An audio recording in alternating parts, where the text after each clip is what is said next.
সম্মানিত ভিউয়ার্স, নাক্স ভূমিকা হোমিওতে একটা অত্যন্ত গুরুত্বপূর্ণ স্থান দখল করে আছে। বিশেষ করে নাক্সের ব্যবহার নাই এমন কোনো সেক্টর হোমিওতে নাই।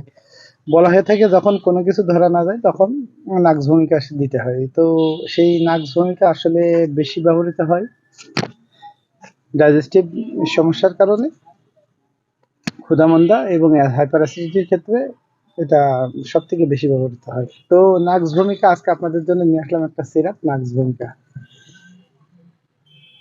এটা অত্যন্ত কার্যকরী, বিশেষ করে যাদের গ্যাসে হাইপার অ্যাসিডিটির সমস্যা ভুগতেছেন, তারপরে খাওয়া দাওয়ার রুচি আছে, হজম হয় না, খাওয়ার পরপরই চুকো ঢেকুটে বুকে ব্যথা হয়, সেই সব সমস্যার সমাধানের জন্য নাক্স ভূমিকা একটা অত্যন্ত কার্যকরী মেডিসিন। তো যাই হোক, এটা বরাবরের মতোই জেবক্স অ্যান্ড কোম্পানি লিমিটেড কর্তৃক প্রস্তুতকৃত নাক্স ভূমিকা মাদার পেটেন্ট।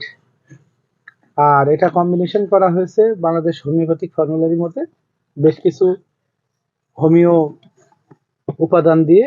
আর এটার কার্যকারিতা দেওয়া হচ্ছে যে হজম শক্তি, অজীর্ণ, উদারাময়, গ্যাস্ট্রিকের ব্যথা, কোষ্ঠবদ্ধতা কার্যকর। এটা কোষ্ঠবদ্ধতা যাদের দীর্ঘদিনের ধরে কনস্টিপেশনের সমস্যায় ভুগতেছেন, তারা এটা ব্যবহার করলে আপনাদের পায়খানা ক্লিয়ার হয়ে যাবে এবং কনস্টিপেশন থেকে আপনারা মুক্তি পাবেন। পাশাপাশি এটা গ্যাস্ট্রিকের জন্য কার্যকরী, যেমন গ্যাস্ট্রিকের ব্যথা, বুকে জ্বালা পোড়া করা ইত্যাদি দূর করে। পাশাপাশি ক্ষুধা আনয়ন করে এবং সুন্দর স্বাস্থ্য এটা নিশ্চিত করে। আপনার যদি হজম ভালো হয়, হজমের সাথে সাথে গ্যাসের সমস্যা যদি না থাকে, তাহলে দেখা যায় যে শরীরবৃত্তির প্রত্যেকটা কর্মকাণ্ড খুব ভালোভাবে চলে।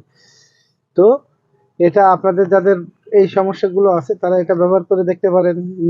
দুইবার এতে 2 চামচ বা 3 বার 2 চামচ খাওয়ার আগে বা পরে এটা পানি সহ খাইলে আপনারা মোটামুটি ভালো ফলাফল পাবেন। আর চাইল্ডের ক্ষেত্রে 1 চামচ দিনে 3 বার পানি সহ খাওয়ার পর দিলে ভালো ফলাফল পাবেন। তো ধন্যবাদ, আপনারা ভালো থাকবেন সবাই।